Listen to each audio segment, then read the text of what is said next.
व्यवस्था विवरण अध्याय 6। तुम्हारे परमेश्वर यहोवा ने मुझे ये आज्ञाएं, कायदे कानून और न्याय सिद्धांत तुम्हें सिखाने के लिए दिए हैं, ताकि तुम यरदन पार करके जिस देश को अपने अधिकार में करोगे, वहां तुम इनका पालन करो और सारी जिंदगी अपने परमेश्वर यहोवा का डर मानो और उसकी सभी विधियों और आज्ञाओं का पालन करो, जो मैं तुम्हारे लिए और तुम्हारे बेटों और पोतों के लिए दे रहा हूं, जिससे कि तुम एक लंबी जिंदगी जी सको है। इस्राएल, तू इन आज्ञाओं को ध्यान से सुनना और सख्ती से इनका पालन करना, फिर तू उस देश में जहां दूध और शहद की धाराएं बहती हैं, खुशहाल रहेगा और गिनती में बढ़ जाएगा, ठीक जैसे तेरे पुरखों के परमेश्वर यहोवा ने तुझसे वादा किया है। इस्राएल सुन, हमारा परमेश्वर यहोवा एक ही यहोवा है।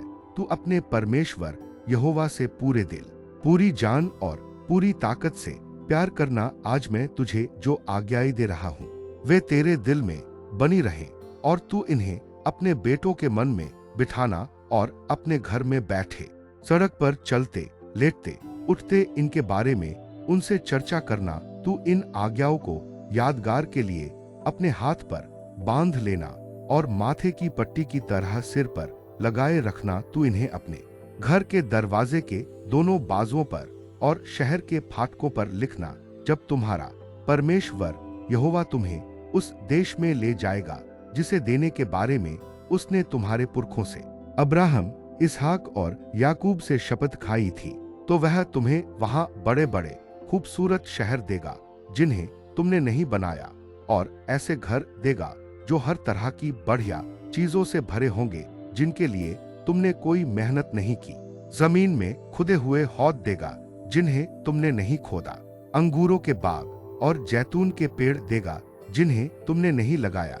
जब तुम खाओगे और संतुष्ट हो जाओगे, तो सावधान रहना कि कहीं तुम यहोवा को भूल न जाओ, जो तुम्हें गुलामी के घर मिस्र से बाहर निकाल लाया है। तुम अपने परमेश्वर यहोवा का डर मानना और उसी की सेवा करना और उसके नाम से शपथ लेना।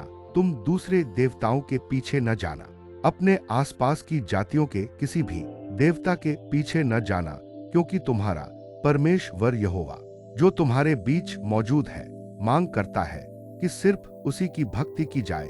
अगर तुम ऐसा नहीं करोगे तो तुम्हारे परमेश्वर यहोवा के क्रोध की ज्वाला तुम पर भड़क उठेगी और वह धरती से तुम्हारा नामो निशान मिटा देगा। तुम अपने परमेश्वर यहोवा की परीक्षा न लेना, जैसे तुमने मस्सा में उसकी परीक्षा ली थी। तुम्हारे परमेश्वर यहोवा ने तुम्हें जो आज्ञाएं और कायदे कानून दिए हैं और जो हिदायतें याद दिलाई हैं, उन्हें तुम पूरी लगन से मानना। तुम वही करना जो यहोवा की नजर में सही और भला है, ताकि तुम खुशहाल रहो और उस बढ़िया देश में जाकर उसे अपने अधिकार में कर लो, जिसे देने के बारे में यहोवा ने तुम्हारे पुरखों से शपथ खाई थी। तुम अपने सामने से अपने सभी दुश्मनों को खदेड़ दोगे, ठीक जैसे यहोवा ने वादा किया है।